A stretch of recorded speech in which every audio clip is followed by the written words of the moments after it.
Hi there, Buffalo fans. Phil's Mafia. This is Trevor here, and I'm just going to go with episode 3 from my YouTube videos for this season. A lot has happened in the last 5-6 days since I did my last video. In terms of the Bills, in terms of their game, in terms of where I was at the weekend watching the match.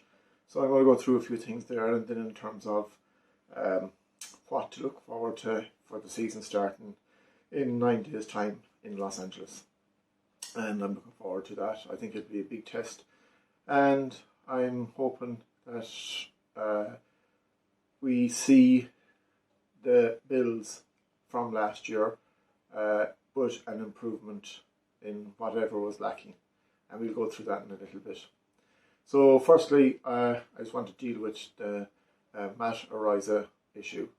So I am not going to say whether the man is innocent or guilty. I hope he is innocent, and I hope it's all a fake case, because it's a very, very bad thing. And sadly, the world doesn't need that. It's not fair on anyone. If he is guilty, he should get the book thrown at him, and he should get jail, because that girl's life will be ruined forever.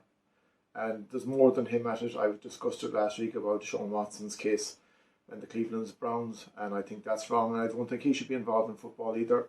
And I think the Bills did the right thing. They didn't wait around for it to fester up on them.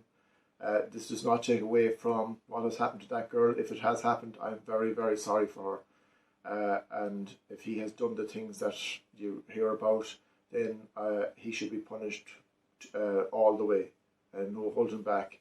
But for the Bills' perspective, just get rid of him. You don't need the attention. I seen what it did with the Browns. It split fans. It has split fans. You read things about it, and it's wrong. Deshaun Watson should never be at the Cleveland Browns until, if he is innocent, proven innocent. But by paying 23 women off, and another case pending, and God knows how many more there could be, I'm afraid that it's not black and white. So why should he be playing? And let him finish them cases first. And it's the same with Matt Ariza. He has been accused of something awful. If he is innocent, prove his innocence, and then let the Bills take him back. If he is guilty, then let him get the whole letter of the law, the book thrown at him. That's all I can say on it. I think the Bills did right. They seen the issue and they cut him, and it was the right thing to do. And that's my end of story of it. And as I said, for that girl involved, I hope it's not true.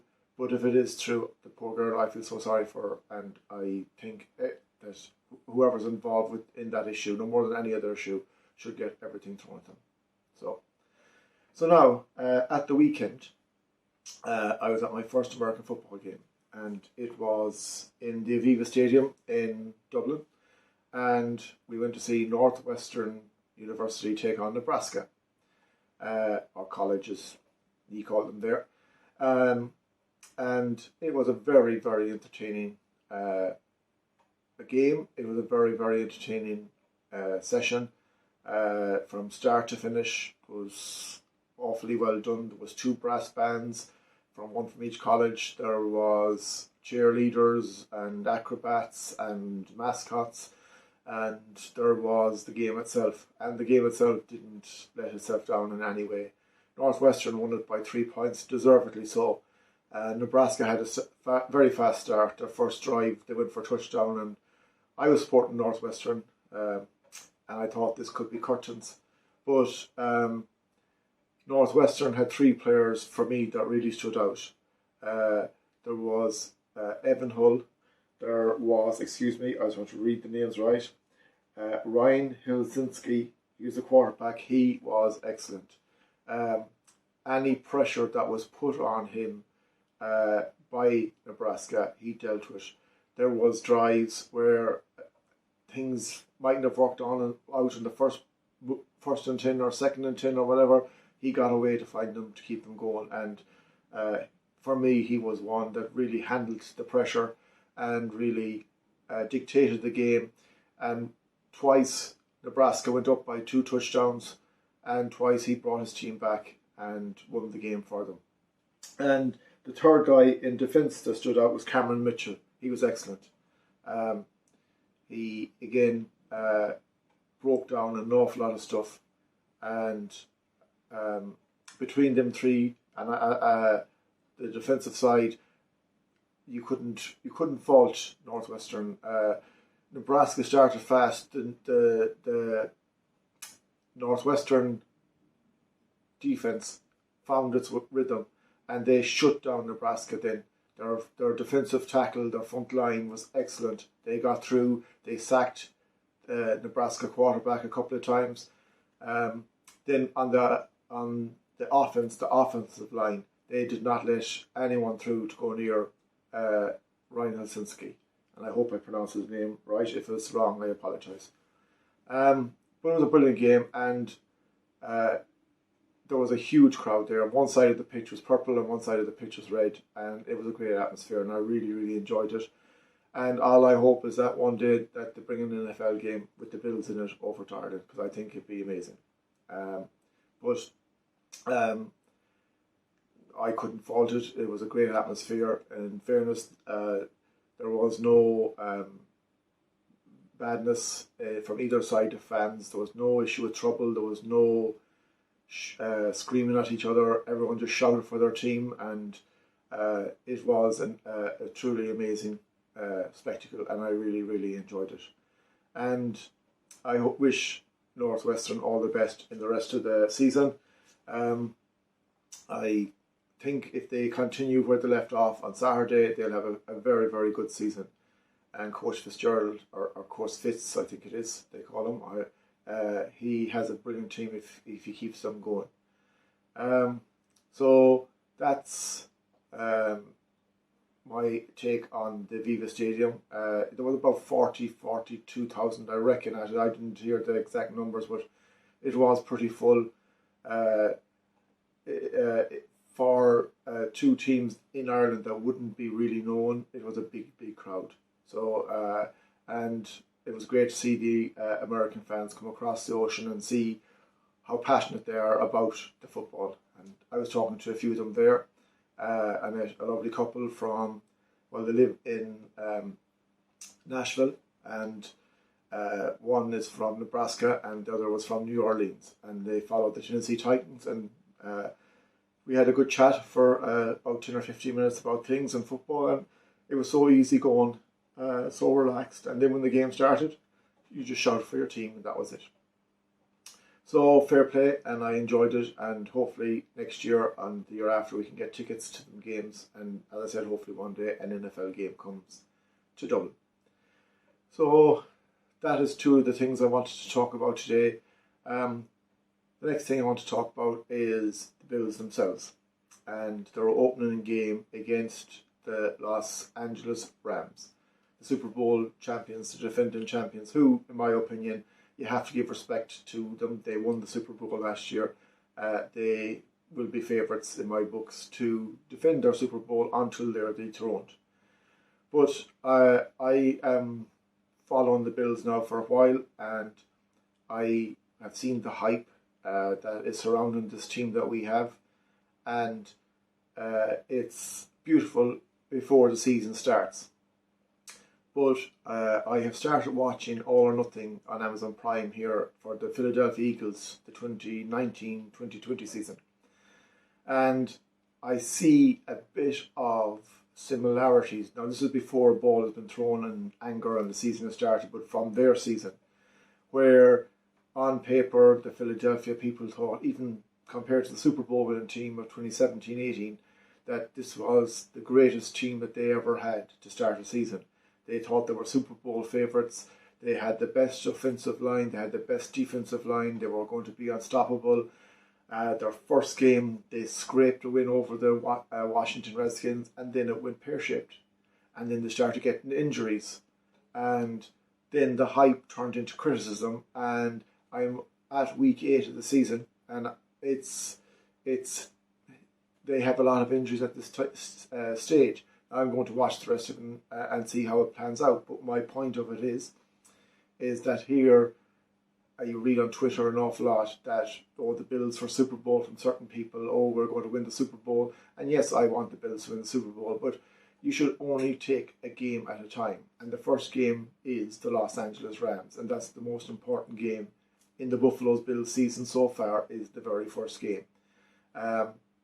Taking the full picture of the season, if you go looking for a Super Bowl, and maybe the team are favourites for the Super Bowl, and maybe they're the best team for the Super Bowl, etc., etc. But if you go jumping now and things go wrong, or you get injuries, like, I'm not being smart. Case Keenan is a very good quarterback as a backup, but if Josh Allen gets injured, I'm afraid Case Keenum is no Josh Allen, and we are in trouble. You look at call a spade a spade. You look at the wide receivers. If Stephon Diggs gets injured, yes, we have good backup cover, but they're not him. These things can happen. If Micah Hyde gets injured, or if Von Miller gets injured, what happens? Yes, they do have good backup, but you also have to take into account all these injuries could happen at once, like with Philadelphia. They lost an awful lot of players, and the team didn't work the way it should have. So, as a Buffalo fan, yes, you want to win the Super Bowl. Yes, I want them to win the Super Bowl. It is the objective of every season. I've wanted Mayo to win All Ireland since I was knee-high to a grasshopper, and we haven't won one yet. And I'm in my mid-40s. So, it's not something. We've had teams that should have won All Irelands many times, and for whatever reasons it never happened. And it's the same. You cannot take anything for granted. You look at the AFC. You have Kansas City. You have Cincinnati Bengals. The Baltimore Ravens. I guarantee you they'll be there or thereabouts come the end of the season. You have Denver Broncos. You have San Diego Chargers. You have LA Raiders. You have Tennessee Titans. You have the Indianapolis Colts. And maybe you have the Cleveland Browns. And all them teams just in the AFC alone are and consider themselves Super Bowl contenders. So, us as Bills fans, yes, we need to be excited, and it's important that we are excited, but we also need to take one game at a time. Look at the Los Angeles Rams game, see can we get out of the LA with a win, and if we do, that's 1-0, and then we move on to the next game. And yes, be excited about it, and yes, cheer it, and yes, enjoy it, and yes, celebrate it, because life needs to be celebrated and all them things. But for looking at, oh yeah, we played the LA Rams, we beat the LA Rams, oh, we're Super Bowl champions. Not yet, no. Super Bowl's next February. So you just go, take step by step, and once that is done and you cross and go up every step, yes, you might have to take a step back every so often and go again. But the most important thing is to be number one come the AFC playoffs. So you have to win as many games, and I think it's between 13 and 15 we'll have to win to be number one in the AFC. So we have to be and ready to take one step at a time and not go all in thinking, oh, we're going to win the Super Bowl before a ball is thrown or kicked or anything. And that's just my 2 cents on it. Other people have different opinions. Yes, there's a lot of money put into the team. Of course there is. But in soccer, in American football, there's loads of money put into different teams. And it happens that fans want more than what the team can give. So all we need is a happy team. And if we have a happy team and a happy locker room that will stand together when things get tough and fight together and enjoy the wins one at a time and take one step at a time, yes, I see no reason why we can't win the Super Bowl. But I'm not getting carried away. So the first game is the LA Rams. It's in 9 days' time going off this video as it's released. And I'm looking forward to it. I want to see our defense take on Matthew Stafford and Cooper Kupp and them boys and hold them off. I want our offense to take on Luke Donald and co and beat them. And I want to go to that stadium and I want to come out with a win. and I think we have the players. And I think, I know it was a bad defeat against the Carolina Panthers in the last preseason game, but from hearing reports on it, there was very little main starters played in it, if any at all. So you can't look into that game as a judge of what's going to happen against the LA Rams. It'll be totally different, and we will be ready. And it's just important that our players keep their feet on the ground. I know I've said it, and I'll say it a good few times between now and the end of the season. One game at a time. Feet on the ground. Get the win is the most important thing. And we will see what happens.